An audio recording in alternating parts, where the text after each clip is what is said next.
I don't know that I could ever say it was justified. Absolutely not. But at the same time, a different meaning for World War II can be derived,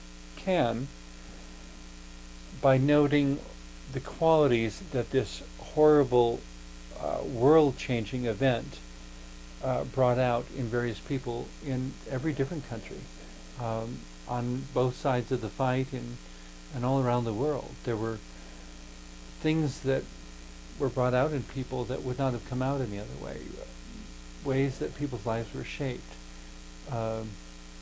ways that the meaning changed.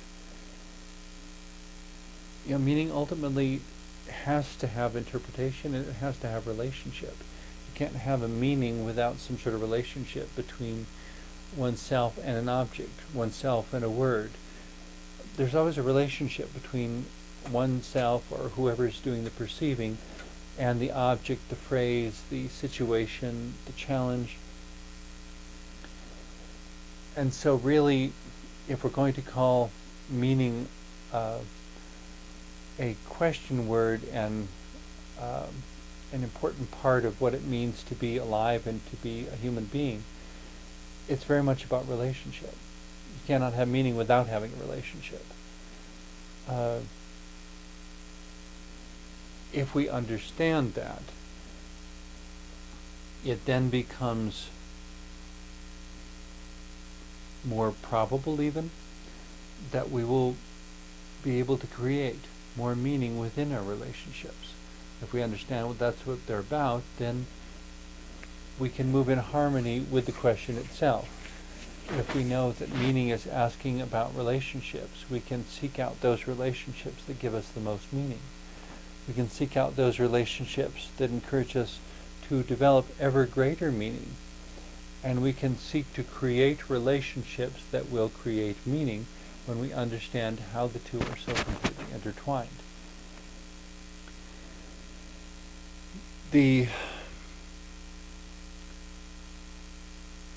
bringing all that to a spiritual level, I was helping with an event in downtown Denver once, and parking in downtown Denver is so monstrous, and I didn't have money to pay a service to park my car in one of the regular lots down there, so I wound up parking at a commuter train station about 20 minutes away from downtown Denver and riding a commuter train to the event, helping all day. I was exhausted. I got back on the commuter train to go 20 minutes back to my car and then drive home.